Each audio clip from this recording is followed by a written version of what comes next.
precioso e eterno amigo, pastor Orseni. E eu estou muito feliz, meu amigo, de você estar aqui conosco hoje, também acompanhado, um minutinho só, do Pedro, da Luciana e do Álvaro. Fiquem de pé, vocês também. Vamos aplaudir, senhoras e senhores, aos nossos queridos que vieram. Muito obrigado. Meu amigo, sobe para cá, a palavra é com você e nós vamos receber o que o assim diz o Senhor, que está nos lábios dele, tem para dizer para todos nós. Vocês querem recebê-lo uma vez mais? Vamos aplaudir ao Senhor, pastor Éder, com a palavra, em nome de Jesus. Meu amigo, essa é a sua casa, você sabe disso, há um bom tempo você sabe disso, que essa aqui é a sua casa. Senhor, aqui está o seu filho, use-o mais uma vez. Ele é o teu servo, a palavra já está na boca dele, e nós estamos com os nossos corações receptivos, prontos para ouvir a tua palavra. Senhor, nós precisamos, eu preciso, a tua igreja precisa sair daqui com uma palavra. Use-o para a tua glória e que o teu nome seja uma vez mais glorificado para sempre e sempre. E a igreja diz amém e amém. A sua casa. Paz, gente, boa noite, tudo bem? Glória a Deus, para mim é uma alegria poder estar voltando aqui a essa casa, uma responsabilidade muito grande de poder trazer algo de Deus ao seu coração. Já de antemão, já pedi perdão por atrasar. Gente, que trânsito. Eu estava conversando com o pessoal e falar assim que vir aqui é bem difícil no sentido de não distância, mas você tem que passar pelo meio da cidade. Não tem outra alternativa para a gente que mora em Wembley, tem que vir pelo meio, tem que passar por Baterci, entrar ali. E aí teve um trânsito, né? E a gente falou assim, não, vamos chegar às 8h04. Vai chegar no início do culto, aí começou a subir o horário de chegada lá no Waze. O Baldé já estava lá fora, nervoso, já com um porrete na mão. Como você chega atrasado da igreja, rapaz? Ele não fez isso, não. Mas ele estava com guarda-chuva. Ainda bem que estava aberto. Se tivesse fechado, ele tinha. Gente, que alegria poder estar aqui. O pastor Jackson esteve conosco ontem à noite. Foi algo, né, inexplicável, salvação de alma, uma palavra direta do trono do Senhor ao nosso coração. E eu só quero dizer para vocês aqui que eu realmente tomo aquela palavra que ele falou aqui, né? Que se você quer alguma coisa, às vezes você não precisa ter. Você precisa ter um amigo que tenha. Por isso que eu sou seu amigo, entendeu? Você tem e eu estou colado em você. Glória a Deus. Agora, em quem você cola eu não sei, mas que eu estou colado em você, eu estou... Amém. Feliz de estar aqui acompanhado da minha esposa. Né? Nós já viemos aqui uma outra vez, se não me engano, acho que o ano passado, nós viemos acompanhar o pastor Douglas Gonçalves. Depois veio toda essa loucura da pandemia, não tivemos mais a oportunidade de estarmos juntos. Mas hoje estou acompanhado dela aqui, acompanhado da Luciana, do Pedro, do Álvaro. São pessoas que Deus tem nos dado para nos ajudar ali no estabelecimento do reino, naquela região. E Deus tem nos abençoado com pessoas tão maravilhosas. Deus abençoe vocês, obrigado por nos acompanhar. Vamos lá, abra sua Bíblia comigo, na primeira carta do apóstolo Pedro, capítulo 5, os versículos 5 ao 11. Louva a Deus também por todos os amigos que a gente encontra aqui. Se eu for falar o nome de todo mundo, a gente acaba cometendo, né, alguma injustiça. Mas todos os nossos amigos, pastores, né, que estão aqui, Deus abençoe a vida de vocês. Adriana, Leonardo por aí? Tá lá. Deus abençoe vocês. Estava vendo aqui as meninas, uma cantando, a outra tocando. Tinha um rapazinho tocando bateria ali.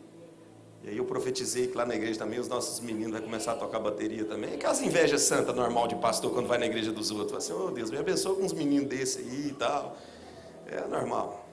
Vou orar, viu? Não vou levar ele não, vou só orar para Deus levantar uns lá. Vamos lá, 1 Pedro capítulo 5, dos versículos 5 ao 11. Diz o seguinte: rogo igualmente aos jovens, sede submisso aos que são mais velhos. Quantos papais e mamães tem aqui? Levanta a sua mão. A gente ama esse versículo, sim ou não? Para virar para o menino e falar assim, tá vendo? A Bíblia está falando para você ser submisso. A gente ama isso aí. Olha o que continua dizendo. Outros sim, no trato de uns com os outros. Cingi-vos todos de humildade, porque Deus resiste aos soberbos. Contudo, aos humildes, concede a sua graça. Vamos lá, até o 11. Estou lendo ali, então vou ler aqui na Bíblia aqui para a gente... Olha lá. Humilhai-vos, pois, portanto, sob a poderosa mão de Deus, para que Ele em tempo oportuno vos exalte, lançando sobre Ele toda a vossa ansiedade, porque Ele tem cuidado de vós. Sede sóbrios e vigilantes. O diabo, vosso adversário, anda em derredor, como um leão que ruge procurando alguém para devorar.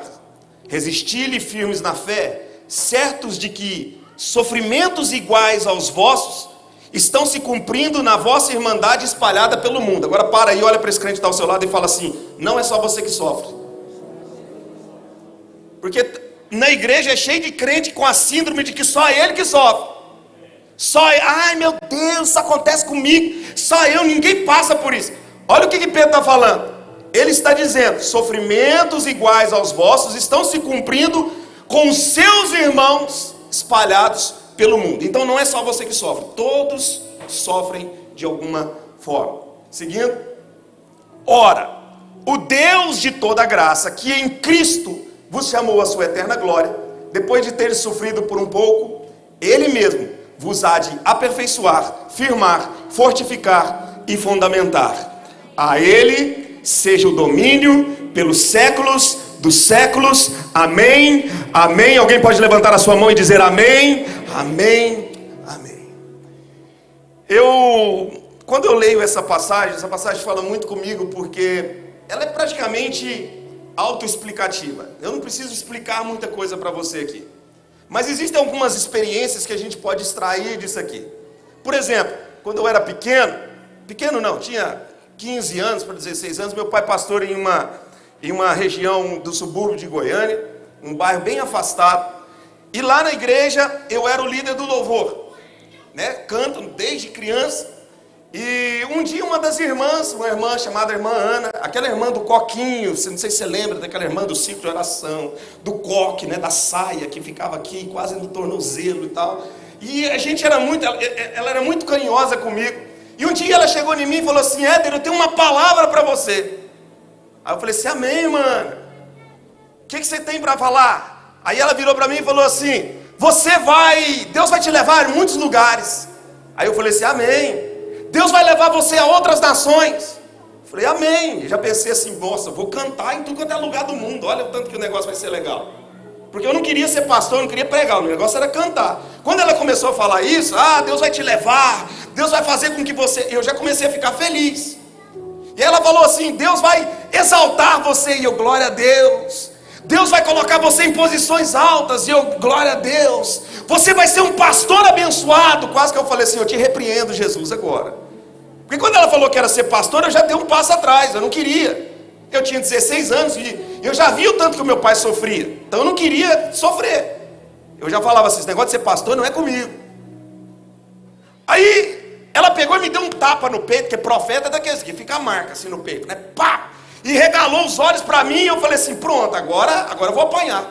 Ela falou assim: mas tem uma coisa, Éder.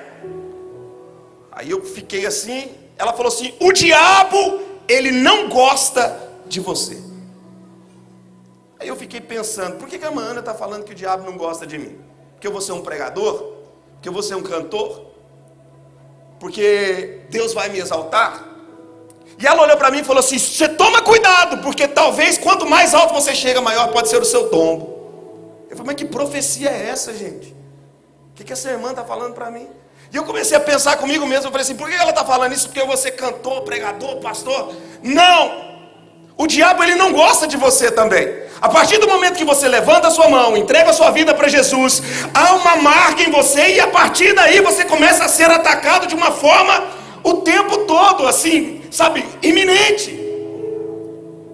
Você já viu, pelo menos isso acontece lá na Aliança, não deve até acontecer aqui. Muita gente chega em mim e fala assim: pastor, eu queria falar uma coisa para o senhor. Eu falava assim: fala.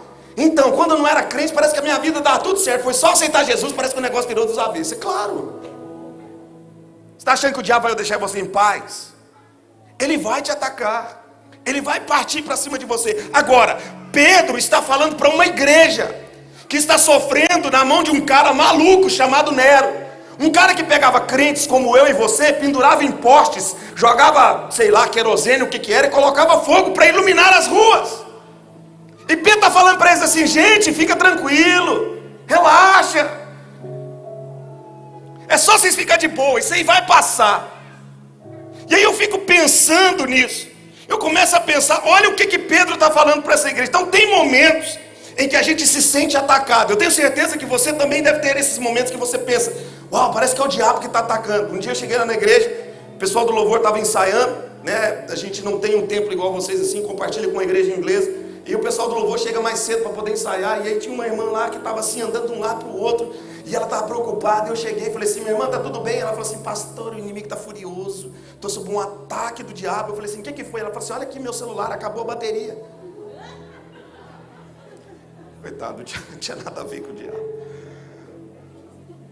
Mas existem momentos em que nós nos sentimos atacados. E Pedro cita isso, principalmente quando ele fala no versículo 7, sobre pensamentos de preocupação e ansiedade. Agora imagina você, eu não sei se você é do interior, eu não sei a sua idade ou se você lembra disso, mas antigamente no Brasil, existiam aqueles circos que viajavam de cidade em cidade. Alguém lembra desse negócio? O circo ficava viajando e tal. E aí o circo chegava na cidade, aí punha um carro, né, com um palhaço anunciando: grande circo, não sei o que e tal. Agora vamos imaginar que aqui de frente à catedral tem um lote vago, baldio. E aí um circo desses chega e traz um leão, né, nas jaulas. Às vezes trazia uns leões, trazia uns macacos. E aí vamos imaginar, volta comigo lá 20 anos atrás. Sou velho não, viu, se você estiver pensando nisso aí. Eu sou velho não, tenho 41 anos. Glória a Deus, ninguém deu amém, mas é isso aí. Aí imagina o circo ali na frente. E aí o circo se estabelece. A catedral se reúne na quinta-feira à noite, como esse culto aqui. Todo mundo aqui prestando atenção na palavra. É a hora do cuidador alimentar o leão. E aí ele vai lá na jaula, alimentar o leão, dar lá uma carninha para o leão. Quando ele abre a jaula, que ele entra na jaula, ele lembra: deixei meu celular com o WhatsApp aberto lá na mesa e minha esposa está lá na sala. O que ele faz? Volta correndo para pegar o celular, mas esquece de fechar a jaula. E o leão está aqui na frente. O leão sai e vem andando com sentido à catedral. E aí o leão chega ali naquela porta, ali na primeira porta. Aqui é tudo fechadinho, né? Mas vamos imaginar que seja aberto. O leão entra e de repente o leão chega naquela porta ali. Como que é o nome daquela irmã que está atrás ali? Grite seu nome aí, minha irmã. Você que olhou para trás. Fala seu nome. Nossa, você falou tão alto, irmão. Vai tão alto. Irmã Marcela. Aí a irmã Marcela está ali atrás. E o leão chega com fome. E olha esse tanto de gente aqui. A irmã Marcela olha para trás e vê o leão. O que ela vai fazer? Fala para mim, fala. O que ela vai fazer? Gritar? Quantos acham que ela vai gritar? Levanta a mão. Quantos acham que ela vai correr? Levanta a mão. Vocês estão certinhos, mas ela não está nem aí para vocês. Ela vai passar correndo aqui, você não vai entender nada. Agora imagina, chega o leão ali e ela sai correndo e fala assim: salve-se quem puder. Porque se um leão entrar por aquela porta, a atitude mais racional é essa: fugir, salvar a sua vida. Essa igreja está sendo atacada. Essa igreja está sendo debaixo de uma opressão muito grande. Pedro está falando para eles o quê? Corre, foge que é melhor para vocês. Não, Pedro está virando para eles e falando assim: ó, resistir firmes em fé. Esse é o problema, quando o leão começa a atacar a nossa vida, quando ele ruge, quando nós estamos sendo atacados, a atitude mais racional que você tem é foge. No seu casamento, a atitude mais racional é foge. No seu trabalho, a atitude mais racional é foge. No seu problema, a atitude mais racional é foge. Mas eu vim aqui nessa noite para falar como Pedro: resistir firmes em fé, porque isso vai durar um pouco de tempo, mas o Deus de toda graça vai estabelecer você, fortificar você, vai te dar a vitória, e isso vai passar, porque a Ele seja a glória para sempre, amém e amém. É a palavra de Deus que está dizendo. E tem gente que entrou aqui nessa noite pensando em fugir. Não aguento mais a igreja, não aguento mais a minha vida, Não aguento mais esse trabalho, não aguento mais isso. Você quer fugir porque é a atitude mais racional. Mas Deus me mandou para falar para você, é para você ficar firme. Agora olha para esse crente que está ao seu lado e fala assim, ó, tem uma coisa legal para te falar. Fala assim, tem uma coisa legal para te falar. Não é uma armadilha. Como assim, pastor, não é uma armadilha? O leão não está atrás da moitinha, esperando você passar, para quando você passar, ele pular na sua frente e... Não! O que o leão está fazendo? O que a Bíblia fala que ele está fazendo? Ele está ao seu... Fazendo o quê? Rugindo, fazendo barulho, te avisando, eu estou aqui, estou por aqui, presta atenção. E aí tem muita gente que fala assim, eu não sei porque eu estou sendo atacado. O problema de você ser atacado não é porque você não sabia que o inimigo estava lá, é porque você não vigia. É porque você não vigia, porque ele fala assim, vigiai, porque o vosso adversário está ao vosso redor, rugindo, bramando, como um leão procurando a quem possa tragar. E a gente vê muitas pessoas sendo devoradas, sendo dilaceradas. Por quê? Porque não presta atenção, não vigiam. E aí depois coloca a culpa em tudo, coloca a culpa em Deus, coloca a culpa em qualquer coisa, menos nela mesma. Eu não sei para quem que eu vim falar nessa noite. Eu digo que o pastor Jacques falou assim, olha, eu quero que você venha. Eu falei assim, tá bom, meu amigo. Eu ainda relutei, porque pregar na frente dele é complicado. Eu relutei, mas o Espírito Santo colocou essa palavra no meu coração. Eu vim aqui para falar para você. Primeiro, é para você vigiar. Mas se você for atacado, não é para você fugir. É para você resistir firme em fé. Resista. Agora, Pedro está falando assim, gente, vocês estão sendo atacados por todos os lados com pensamentos de preocupação e ansiedade. Mas no versículo 6, ele diz o seguinte, humilhai-vos, pois, debaixo da potente ou poderosa mão de Deus. E aí eu comecei a pensar sobre a poderosa mão de Deus. Eu poderia trazer aqui várias representações da mão de Deus. Eu poderia aqui dar inúmeras representações do que a mão de Deus significa para você. Mas eu escrevi 3 aqui rapidamente, que a gente, por tempo, a gente não pode ficar aqui a noite inteira. Eu escrevi 3. O que a mão de Deus, essa poderosa mão de Deus, representa nas nossas vidas. Como que nós podemos ver essa representação? A gente está debaixo da mão de Deus. 3, eu queria que se você tivesse uma caneta ou um celular, anote para que isso fique gravado no seu coração. Primeira representação da mão de Deus. A mão de Deus representa o plano de Deus. Repita comigo, plano de Deus. Pastor, da onde você tirou isso? Tudo isso que eu estou falando para você aqui é baseado na visão de Pedro, tá? É Pedro que está falando, humilhai-vos, pois debaixo da poderosa mão de Deus. Então, debaixo da visão de Pedro, a mão de Deus representa o plano de Deus. Como que eu entendo tudo isso aqui? A Bíblia fala que Pedro andou com Jesus. Pedro viu o maior plano de Deus sendo estabelecido na terra.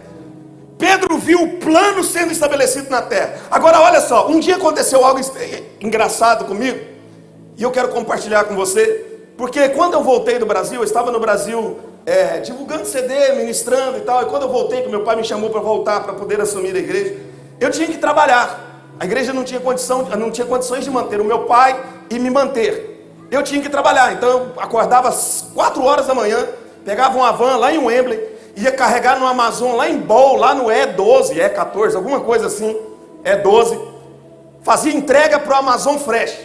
Não sei se alguém já trabalhou com esse negócio aqui, sabe do que eu estou falando.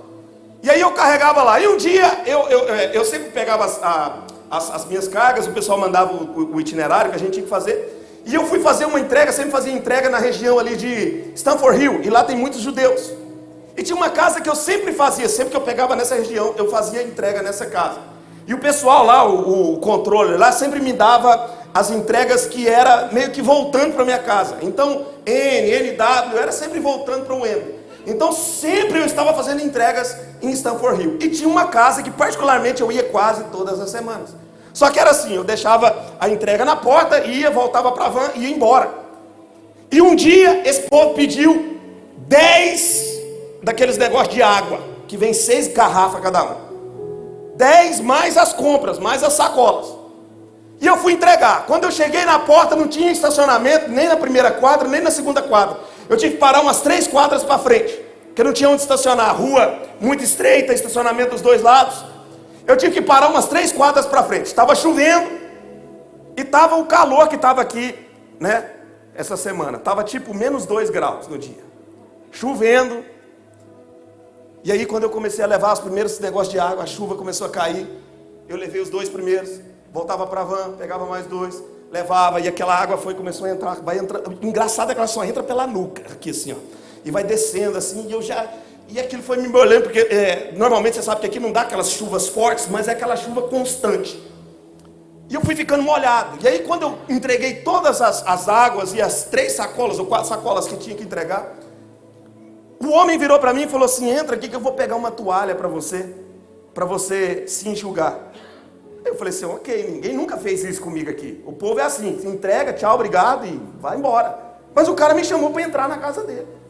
Aí eu entrei, ele perguntou, falou assim: você quer um tea? Eu falei assim: não quero tea. Você quer um coffee? Eu falei assim: também não quero coffee. Você quer a toalha? Eu falei assim: a toalha sim, porque a água, né, tava... Aí quando eu entrei dentro na porta, eu vi uma sala enorme, a sala dele era enorme, e algumas pinturas e tal, e eu vi que o cara era judeu, né, assim, eu já tinha percebido pelo jeito dele, mas ali eu tive a convicção de que ele era judeu. Aí ele trouxe a toalha e ele falou para mim assim: serviço pesado seu, né? Eu falei assim: pesado, mas eu sei que Deus vai trabalhar ao meu favor. E ele falou assim: você acredita em Deus? Eu falei assim: sim. E aí eu já dei a primeira carteirada. Falei assim: sou pastor. Ele falou assim: então, eu sou rabino daquela sinagoga que fica ali atrás, na praça de trás. Aí quase que eu falei assim: pegue o seu banquinho e saia de manhã. Quando ele falou, eu lembrei de um conselho que o meu pai fala para mim: quando você estiver perto de alguém desse jeito, cala a sua boca e só ouve, só fala se ele falar com você. Aí, good. E o cara olhava para mim também, e ele pegou e falou assim: você falou algo engraçado, interessante, que você falou que a mão de Deus ia te tirar desse trabalho, que Deus ia agir em seu favor. Eu falei: sim. Ele falou assim: você sabe o que a mão de Deus representa para nós judeus? Aí eu já olhei para ele e falei assim: não, pode falar. Aí ele falou assim: a mão de Deus para nós representa o plano de Deus. Foi a mão de Deus que nos tirou do Egito, era a mão de Deus que abriu o mar vermelho para nós passarmos. A mão de Deus era nuvem durante o dia, fogo durante a noite. A mão de Deus representa o plano de Deus para os judeus. Eu olhei aquilo e falei assim: cara, é isso. Eu ainda não tinha pensado nessa mensagem, mas eu comecei a entender o que Pedro está dizendo. Existem momentos em que você se sente sozinho, existem momentos que você se sente num beco sem saída, existem momentos que você acha que acabou, de repente você vê a mão de Deus, o plano de Deus te guiando. Agora preste atenção, você está sofrendo pensamentos de ansiedade e de preocupação, por quê? Qual que é o motivo? Porque talvez você saiu debaixo do plano. A mão está aqui. Se você estiver debaixo do plano, Ele cuida de você. Aí você fala assim: pastor, você não sabe o tanto que eu estou sofrendo. A pergunta é para você: você está debaixo do plano ou você saiu debaixo do plano? Deus cuida de você, mas existe um plano para você. Por isso que ele fala assim: humilhem-se debaixo do plano. Humilhai-vos debaixo da poderosa mão de Deus. Porque quando você está debaixo da mão dele, ele tem um plano para você. E os caminhos de Deus são perfeitos, a palavra dele é poder. Quando você está debaixo do plano dele, ele cuida de você, ele é responsável por você. Aí você sai debaixo do plano e começa a sofrer. Talvez Deus me mandou aqui nessa noite para falar para uma pessoa: volte para debaixo do plano. Volte para debaixo do plano. Não tem saída, não tem jeito, não tem solução. Existe uma mão estendida com um plano preparado para você. A mão de Deus representa o plano de Deus sobre a sua vida. E Pedro sabia disso. Porque Jesus disse para Pedro: aquele que me vê também vê o Pai. Segunda representação da mão de Deus: a mão de Deus representa a provisão de Deus. Fala comigo: provisão de Deus. Como assim, pastor? Quem é Pedro para falar sobre a mão ou a provisão de Deus? Pedro é o cara que viu Jesus multiplicar 5 pães e 2 peixes. Pedro é aquele que sabe que tudo aquilo que você coloca na mão de Jesus, ele multiplica, ele aumenta, ele faz acontecer. Pedro está falando não de algo que ele ouviu falar, Pedro está falando de algo que ele viveu. E aí você entrou aqui nessa noite como talvez essa família que o pastor Jackson falou aqui, que estava há 40 dias sem poder pagar o aluguel. Mas essa pessoa está debaixo do plano. Aí a mesma mão que te guia é a mão que te provê. Talvez você está pensando assim, eu não tenho dinheiro para pagar o aluguel amanhã, eu não tenho dinheiro para pagar aquela conta, eu não sei o que vai ser da minha vida. De repente uma porta se abre, alguém aparece, Deus usa o seu pastor, Deus usa o seu vizinho, Deus usa o seu patrão, mas a providência de Deus chega. Por quê? Porque a mão de Deus é a mão que provê. Aquele que está debaixo do plano também está debaixo da provisão. É simples, gente, não tem coisa, não tem complicação em a gente entender isso. Ah, pastor, eu não vejo a provisão. Então volta no início, volta para o plano. Porque a mesma mão que te guia é a mão que provê. É uma sequência. E aí tem gente que só quer viver a parte da provisão e não quer viver a parte do plano.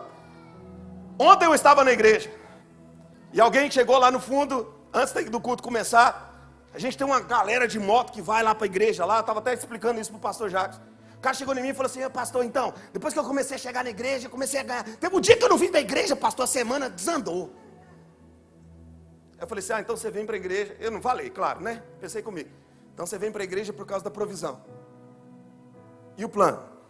Porque ele contou o testemunho dele para mim, saiu, foi para trás de um, tem lá um matinho lá na porta da igreja lá. Irmão, não é descuido meu não posso fazer nada. Deus vai nos preparar um outro lugar. E aí o cara foi para lá, acendeu um cigarrão, está lá, mas está entrando dentro do culto e achando que a provisão de Deus está sobre a vida dele. Às vezes até está.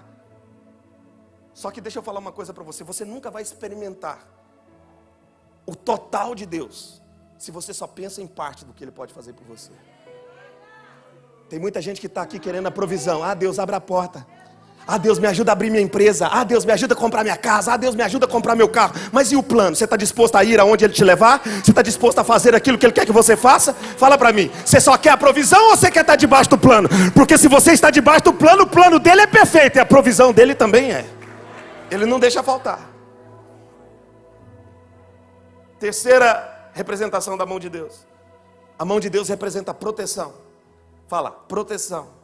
Quem melhor para falar proteção do que Pedro, o homem que andou sobre as águas? Eu quero fazer um pedido aqui, eu não sei se eu posso, eu quero 12 homens aqui em cima aqui. Se tiver 12 homens aqui, corre aqui, corre, 12 homens. Dá um jeito de dar um distanciamento aqui. Não, vem só 3, porque senão vai dar B.O. aí. Não, tá, vem os 12 logo, vai embora, vem. Vocês já vieram aqui. Bom, esse negócio já está acabando já, viu?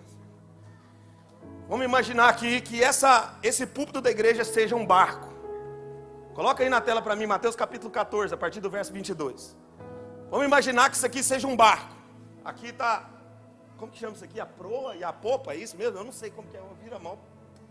A frente do navio, e aqui está a traseira do navio.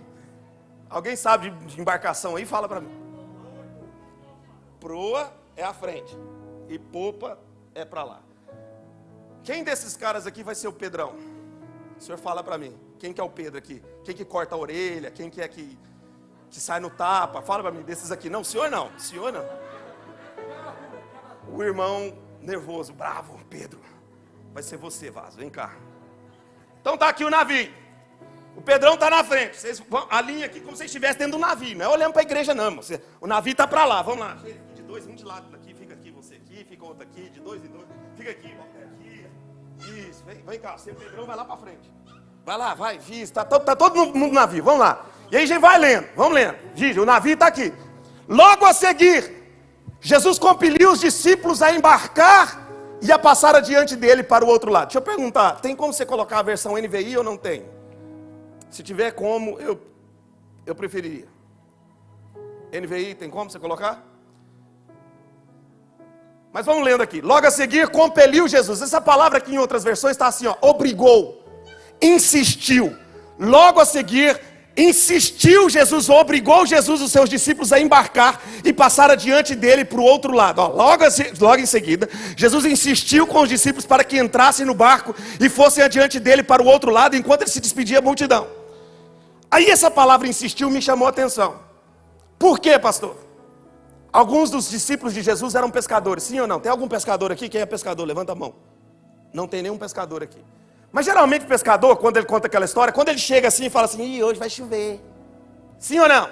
Ó, o tempo hoje está ruim. Porque pescador já é acostumado. Imagina os caras que estão aqui, Pedro, pode chegar mais junto aqui, você também não é destacado dos outros não, isso aí, fica aí. Aí os caras estão acostumados, imagina Jesus virando para os discípulos e falando assim, gente, a ordem é para vocês passarem para o outro lado. E aí os pescadores olham para Jesus e falam assim, nós não vamos não. Por que vocês não vão? Ih, ó, vai vir uma tempestade ali no meio do caminho, vai dar ruim. Nós não vamos não, nós vamos ficar aqui. Aí Jesus olha para eles e insiste, porque Jesus já deu o destino.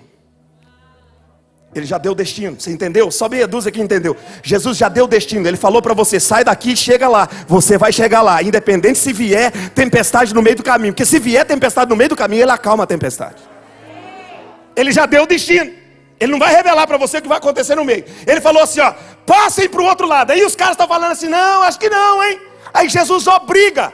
Sabe o que eu entendo com isso aqui? Tem muita gente aqui que Jesus está falando para você, sai daqui, passa para lá. É hora de você abrir a sua empresa, é hora de você começar a estudar, é hora de você fazer isso. Aí você está assim, não, está na época de pandemia, é crise, não está na hora. Eu estudei, eu entendo. Deixa eu falar uma coisa, você pode entender o tanto que for, a última palavra vem dele. Se ele falou que você vai chegar do outro lado, entra no barco e vai. Ele não quer saber sua opinião. Por isso que ele obriga. Que os caras estão falando assim, não, vai vir tempestade. Jesus fala assim, já deu o destino, só vai. Ele tem gente, não, eu estudei, sou formado. Não está na hora. Agora não. E Deus está falando assim, vai. O pastor está falando aqui exemplos de meninos, crianças, adolescentes que estão abrindo as suas empresas, se tornando empreendedores. Talvez você está aqui nessa noite e Deus falou para você assim, abre a empresa, vai para fazer o que você quer. E você, não, mas o momento não é oportuno, a crise está aqui, o Brexit, o inglês aqui não sei o que. Só faz o que Jesus mandou, porque se o mar se levantar, ele é capaz de acalmar a tempestade. E Jesus insiste, vamos lá, segue, vamos lá, seguindo, volta lá, Mateus capítulo 14, do 21. Olha, tendo despedido a multidão, Jesus sobe sozinho a um monte para orar. Ao anoitecer ele estava sozinho. O que eu aprendo aqui? Que tem gente que só ora na igreja, nunca ora sozinho. Na igreja ele é o reteté, chega em casa ele nunca tem um tempo com Deus. E talvez esse seja um dos momentos mais importantes, porque Jesus ensinou isso lá na oração. E ele fazia. Hoje talvez quando você chegar lá na sua casa, você vai entrar para o seu quarto, fechar a porta e falar para Jesus aquilo que você quer falar.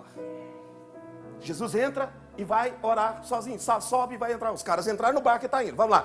Mas o barco já estava a considerável distância da terra, fustigado pelas ondas, porque o vento soprava contra o barco. É sempre assim, quando Jesus manda ir, parece que só vem vento contrário. Segue. Vamos lá, o próximo. Alta madrugada, Jesus dirige a eles andando sobre o mar. Aqui agora vai começar o negócio. Os caras entraram no barco, estão navegando. E o barco está sendo abatido por ventos contrários. O barco está balançando. Vamos lá, todo mundo balança. Segura aqui no barco aqui, ó, para não cair. Vou fazer igual o pastor Jacques. Cadê o som de vento? Já parou de balançar? Cuidado com o LED aí, varão. Você está batendo no LED aí, isso. Aí o barco está balançando e Jesus resolve andar até eles. Aí Jesus está vindo, o barco está balançando, Jesus está vindo, passa para o próximo versículo. Quando viram Jesus andando sobre o mar, ficaram aterrorizados e disseram: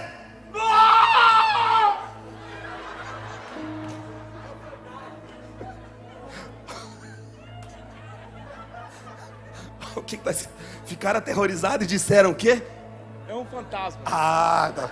Volta a fita, take 2, o barco no mar. O vento está balançando o barco está balançando. E aí eles veem Jesus andando sobre as águas e eles com medo gritam. É um fantasma! E gritaram de medo. É um fantasma! Não, gente, deu ruim. Primeiro eles falam que é um fantasma e depois é que eles gritam de medo. Mas esse medo aqui, irmão, é desesperador. Entendeu? Vamos lá, meus atores, senão a gente não ganha o prêmio que vai vir aí, o não sei que lá, Awards, que é o pastor Genô que faz, de ator, melhor ator da catedral. Eu vou mandar para vocês aqui, um daqueles que a gente compra lá no Paudilândia, 2 libras, vamos lá. O vento está balançando o barco, vai. Aí Jesus está vindo andando sobre as águas, e eles gritam, e gritam de medo.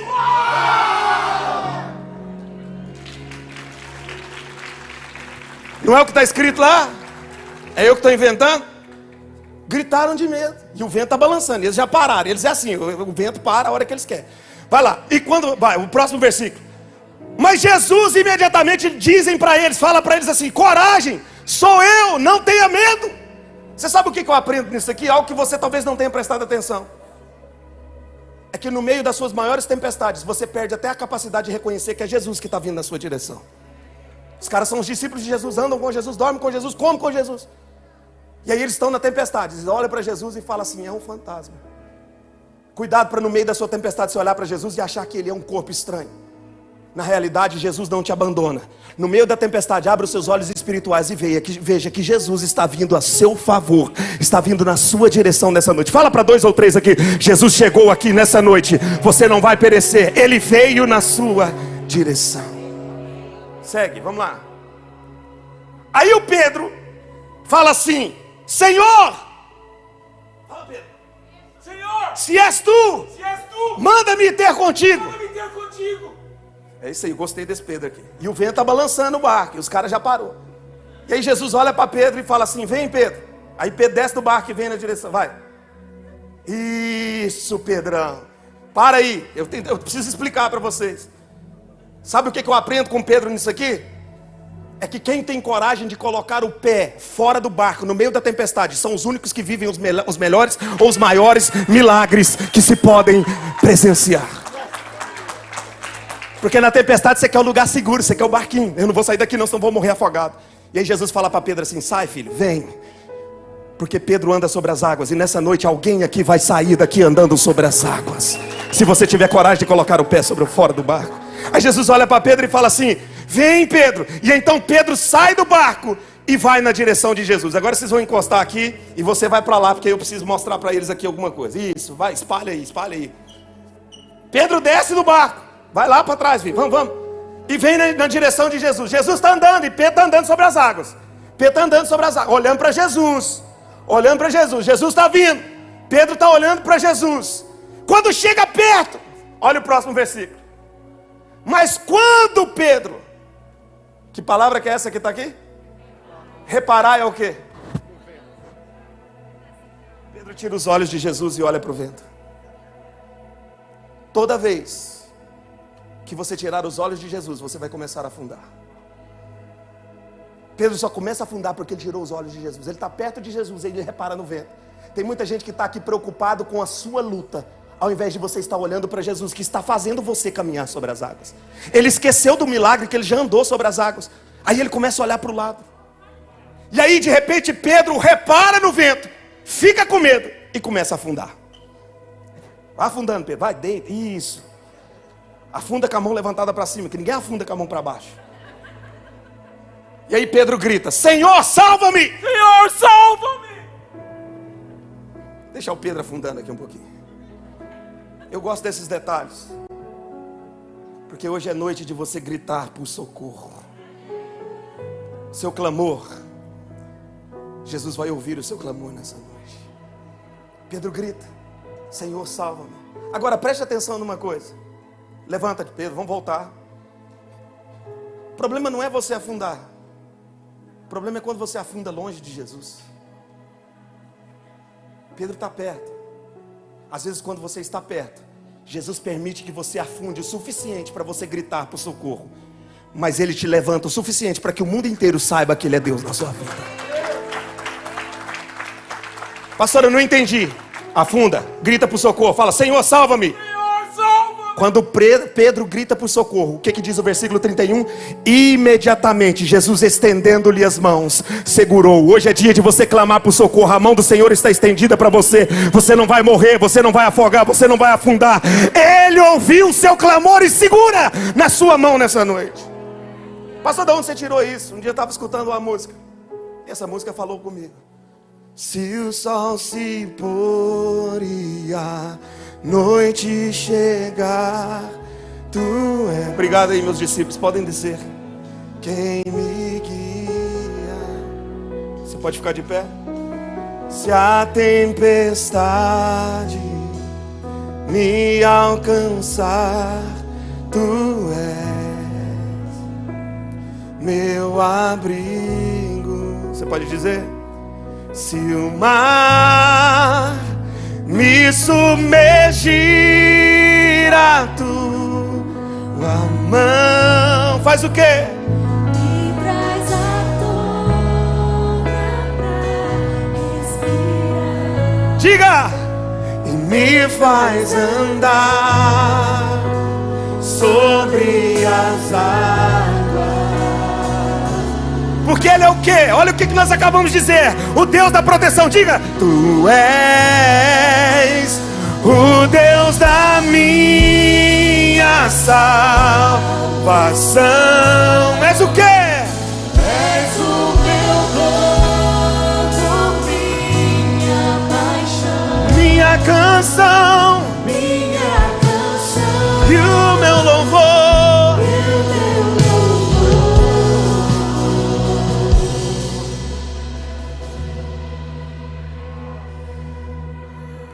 Antes da gente continuar, sabe aquele dia que você estava dirigindo o seu carro e de repente você não sabe o que aconteceu? Sabe aquele dia que você olha e fala assim: gente, o que aconteceu? Parece que alguma coisa. Sabe aquele dia que aquilo aconteceu e você não sabe o que foi? Era a mão protetora de Deus guardando a sua vida. Porque aquele que está debaixo do plano, está debaixo da provisão, está debaixo da proteção. Quando Deus te guia, Ele te provê e Ele te protege. Aí Pedro está falando assim: gente, vocês estão andando ansiosos por quê? Tem muita gente ansiosa aqui. Eu estou falando porque eu também tenho que viver isso todos os dias. Compartilhei com o seu pastor aqui: eu preciso fazer terapia. Isso não é pecado falar sobre isso. Por quê? Ansioso demais. E um dia eu estava assim e eu fui para a Bíblia. E aí abri o versículo 7 lá de 1 Pedro capítulo 5. E estava lá assim na versão NVI, estava assim: ó, lancem sobre Ele toda a vossa ansiedade, porque Ele tem cuidado de vós. Aí eu falei assim: Deus, então eu te dou toda a minha ansiedade. Pega a minha ansiedade e leva embora. Essa sua mão que me direciona é a mão que provê, é a mão que protege. Pega essa ansiedade, tira de mim. Deus falou assim: não é assim não. Não é assim não. Lê o texto. E eu lia, lê o texto, eu lia ali, não entendia nada. Aí fui procurar alguns estudos dos originais. E a Bíblia antigamente não tinha divisão entre capítulos e versículos. E aí eu comecei a entender, porque o texto é um só, do versículo 6 e o versículo 7. E aí o Espírito Santo falou assim: presta atenção no que você está lendo aí. Aí estava escrito assim: humilhai-vos, pois, debaixo da poderosa mão de Deus, vírgula, para que ao seu tempo Ele vos exalte, lançando sobre Ele toda a vossa ansiedade, porque Ele tem cuidado de vós. Você não prestou atenção? Humilhem-se, pois, debaixo da potente mão de Deus, vírgula. Aí o resto é consequência. Para que ao tempo dele, Ele te exalte, lançando sobre Ele toda a vossa ansiedade, porque Ele cuida de você. Não é você que lança a ansiedade. Você se humilha. O mandamento é se humilhar. Porque quando você se humilha, Ele te exalta, tirando de você a ansiedade. Quem tira a ansiedade é Ele, não é você. O mandamento para você é se humilhar. Ele é responsável. E aí quando eu estava escrevendo essa mensagem no dia, eu escrevi assim: ansiedade. E o Espírito Santo falou no meu coração: a ansiedade anda de mãos dadas com orgulho. Porque você não se humilha por orgulho. Só não se humilha quem é orgulhoso. Eu escrevi ansiedade e escrevi orgulho embaixo. E eu fiquei olhando para as duas palavras. Fiquei olhando. E aí alguma coisa me saltou aos olhos. Ansiedade, uma palavra com 9 letras. A letra central do meio: ansiedade. Orgulho, uma palavra com 7 letras. A letra central, orgulho. Eu circulei as duas letras, deu o quê? Eu não posso, eu não tenho, eu não consigo, eu não sou, eu não faço. O Espírito Santo virou para mim e falou assim: o dia que você tirar o eu do centro da sua vida e colocar eu no centro da sua vida, as coisas serão totalmente diferentes. O mandamento é se humilhar. E quem sabia falar sobre isso que é melhor do que Pedro? Jesus fala para eles assim: olha, hoje à noite vocês todos vão me abandonar. Pedro olha para Jesus e fala assim: eu não. Jesus olha para ele e fala assim: ah, Pedro, se tu soubesse o que vai acontecer mais tarde. Olha a diferença de quando eu estou no controle. Um dia Jesus chega em Pedro e fala assim: Pedro, hoje o diabo me pediu para se andar contra a sua vida, mas eu, Pedro, intercedi por você. Olha a diferença de quando você está no centro e quando Jesus está no centro. Hoje eu vim aqui essa noite para falar para você: sai do centro e deixa Jesus ser o centro da sua vida. Sai do centro e deixa Jesus ser o centro da sua vida. Você está vivendo essa vida de ataques de ansiedade e preocupação, porque você não tem deixado Jesus ser o centro da sua vida. Hoje é noite de você se humilhar debaixo da poderosa mão de Deus. Eu não sei com quem essa palavra falou nessa noite, eu não sei para quem que foi essa palavra, mas eu tenho convicção de que Deus falou com alguém aqui nessa noite. Eu não saí da minha casa à toa, eu não enfrentei quase 2 horas de trânsito à toa. Eu sei o que Deus quis falar com alguém nessa noite. E se Deus estiver falando ao seu coração, feche os seus olhos nesse momento. Feche os seus olhos. E eu quero liberar uma palavra sobre a sua vida. Talvez você entrou aqui falando que você está sendo atacado, sofrendo com pensamentos de ansiedade e preocupação. Mas eu vim aqui para falar para você: sai do centro e deixa Jesus ser o centro da sua vida. Sai do trono e deixa Ele sentar no trono da sua vida. Porque quando você se humilha debaixo da mão que te guia, que te provê e que te protege, Ele te exalta no tempo dele, tirando de você toda a ansiedade, porque Ele cuida de você. É Ele que cuida de você. Pai, nessa noite eu te apresento os seus filhos que estão aqui nessa noite. A tua palavra veio de encontro a algum coração nessa noite, aquele coração necessitado que se sente hoje, Pai, atacado, que se sente afrontado, que está preocupado, ansioso e não entende que essa preocupação e essa ansiedade são coisas provenientes do nosso orgulho, mas que o Senhor os fortaleça e abra os olhos para que eles entendam que a melhor coisa, o melhor remédio é se humilhar debaixo da tua poderosa mão, porque estando debaixo da tua mão, o Senhor é capaz de fazer com que nós andamos em caminhos, Pai, em caminhos que o Senhor tem, caminhos perfeitos. O Senhor nos provê e o Senhor nos protege. Que a tua palavra possa penetrar no coração dos teus filhos e que eles possam entender que o Senhor tem algo incrível para cada um deles. Antes de eu encerrar, feche os seus olhos, todos de olhos fechados. Tem alguém aqui nessa noite que não é cristão ou está afastado dos caminhos do Senhor? Todos de olhos fechados. Eu não queria que você olhasse para mim nem para o lado. Se você está aqui nessa noite, não é cristão, está afastado dos caminhos do Senhor, levanta a mão para me conhecer você, se tiver alguém. Pastor, eu não sou crente, eu estou afastado. Não precisa ter vergonha, não tem ninguém te olhando. Por isso que eu pedi para todo mundo fechar os olhos. Tem alguém? Algumas mãos levantadas. Eu quero perguntar para você que levantou a sua mão nessa noite. Hoje é o dia que Jesus te chamou, te encontrou, e Ele não vai deixar você morrer. Se você quer encontrar esse Jesus com um grito de socorro, hoje é a noite, vem aqui à frente, eu quero orar por você. Ele vai mudar a sua história. Você não precisa ter vergonha, você não precisa ter medo. Vergonha é você morrer, vergonha é você afundar. Mas Jesus está falando para você: eu quero mudar a sua história. Vem aqui, eu quero orar por você. Tem alguém? Tem alguém?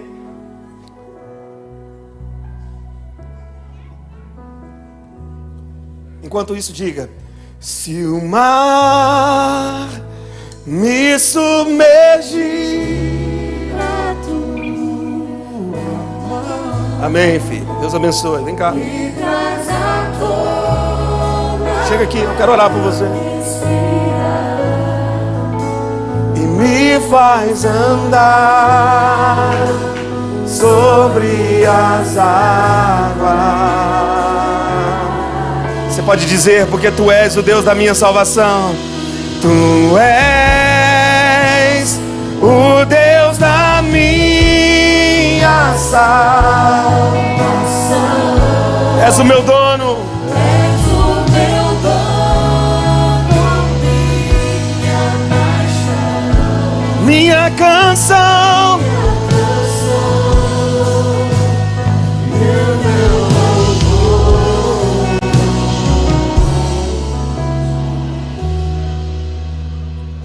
A única mão que eu vi levantada. Tem mais alguém? Não? Sabe que eu vou embora para casa hoje tão feliz, porque a Bíblia diz que há uma festa no céu por um pecador que se arrepende.